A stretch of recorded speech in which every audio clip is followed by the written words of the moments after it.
చంద్రబాబు గారు ఇవన్నీ కేసులున్నా కూడా వాళ్ళ పర్మిషన్ తీసుకుంటాడు నన్ను అరెస్ట్ చేయడానికి. నేనేదో పైరు చేసి ఏదో డై కొట్టి అరెస్ట్ చేయకుండా కేసులు నడవాలి కానీ అరెస్ట్ చేయొద్దని ఏదైనా రిక్వెస్ట్ చేసుకోవచ్చు అని ఒక సింపతి కోసం, ఓన్లీ బికాస్ ఆఫ్ ఇండివిజువల్ అతని కేసెస్ కోసం తప్పితే అతను ప్రజా ప్రయోజనాల దృష్ట్యా అతను యాక్ట్ చేయడం లేదు. అతని వ్యక్తిగత ప్రయోజనం కోసం ఏదైతుందో ఈ సపోర్టింగ్ ఆఫ్ ఎన్డీఏ అభ్యర్థి సపోర్ట్ చేస్తున్నాడు. ఏ యాంగిల్లో కూడా నిజంగా చెప్పాలంటే, న్యాయంగా చెప్పాలంటే, ఇక్కడ కేసీఆర్ కానీ అక్కడ జగన్మోహన్ రెడ్డి గారు కానీ ఎస్ ఇండియాకు కూటమికి సపోర్ట్ చేయకు, దాంట్లో కలవకు, బట్ ఈ ఇష్యూలు ఏదైతుందో మాట్లాడాలి. ఎన్నికల్లో బహిష్కరించాలి, చేయాలి. దాని ఆప్షన్ ధర్మం అది. ఎన్నికల్లో పార్టిసిపేట్ చేయొద్దు.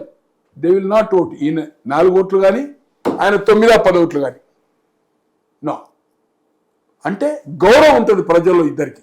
ఇటు కేసీఆర్ కానీ అటు జగన్మోహన్ రెడ్డి గారి ఓటు వేసిందంటే నేను చెప్పిన కదా, ఆడ కాదు మో కాదు అంతే. ఇది అంతే.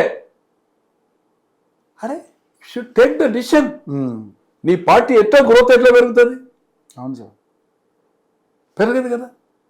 ఈయన కూడా కేసీఆర్ కూడా కేసు ఆయన కేసు నుంచి బయటపడడం కోసమే బిడ్డ ఉంది కదా, బిడ్డనే చెప్పింది కదా, అన్న తండ్రి కవితమ్మే చెప్పింది కదా. కార్ రేస్ అంటే స్టేట్ సబ్జెక్ట్, అక్కడ లిక్కర్ కేసు కదా మెయిన్ కేసు. ఎన్ఫోర్స్మెంట్ అది ఉంది కదా, అక్కడ ఢిల్లీ ఉంది కదా,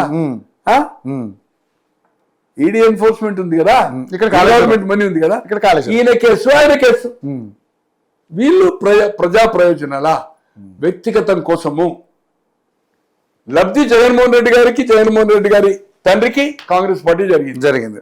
కేసీఆర్ గారికి ఏదైతుందో ఆ రోజు 2004లో ఎలయన్స్ కావడం వల్ల ఈ 4-5 సీట్లు రాకుండా అక్కడ ఫరక్ పడిపోతుండే కేంద్రంలో.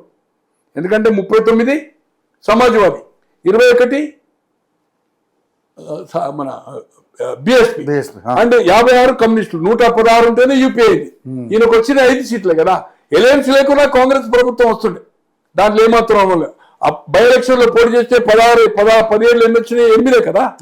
జనార్దన్ రెడ్డి కలుపుకొని అసెంబ్లీ 4 లోక్సభ చేస్తే 2 వచ్చినాయి కదా. వినోద్ ఓడిపోయాడు, మన వినోద్ అంటున్నా, అక్కడ మన మత్స్యన్ రెడ్డి ఓడిపోయాడు, ఇక్కడ మన రవీంద్ర నాయక్ ఓడిపోయాడు కదా. ఇక్కడ దయాకరావు గెలిచిండు, అక్కడ ఇంద్రకరణ్ రెడ్డి గెలిచిండు. సో నీకు రిజల్ట్ రాలేదు కదా. ఆ రోజు ఎంపీ గాడు, కేంద్ర మంత్రి కాదు, ఆయనకు సీట్ లేదు, కరీంనగర్ నుంచి పోటీ చేయలేడు. సిద్దిపేట రిజర్వ్ కదా 2009 కన్నా ముందు. సో ఈ రోజు కాంగ్రెస్ వల్ల నీకు అవకాశం వచ్చింది. కాంగ్రెస్ ఎలయన్స్ వల్ల నీకు కేంద్ర మంత్రి, కాంగ్రెస్ ఎలయన్స్ వల్ల మంత్రి కాకముందు హరీష్ రావు మన ఎమ్మెల్యే కాకముందు మంత్రి అయ్యింది. సో ఇద్దరికి కాంగ్రెస్ పార్టీ వల్ల లాభం జరిగి తెలంగాణ రాష్ట్రం కూడా సోనియా గాంధీ ఇచ్చిందని నువ్వే చెప్పినావు కదా.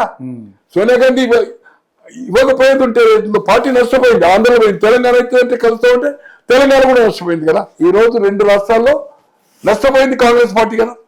ఎప్పుడు అందే ఉంది కదా, తెలంగాణ నుంచి నష్టపోయింది. ఇందిరాగాంధీ కానీ, సోనియా గాంధీ హయాంలో కానీ, రాజీవ్ గాంధీ కానీ, ఆంధ్రప్రదేశ్ తెలుగు రాష్ట్రం కష్టంలో 78 కాంగ్రెస్ అయి రావడం కానీ, 77లో 41 రావడం కానీ, 89లో 39 లోక్సభ వచ్చినాయి రాజీవ్ గాంధీ గారిది.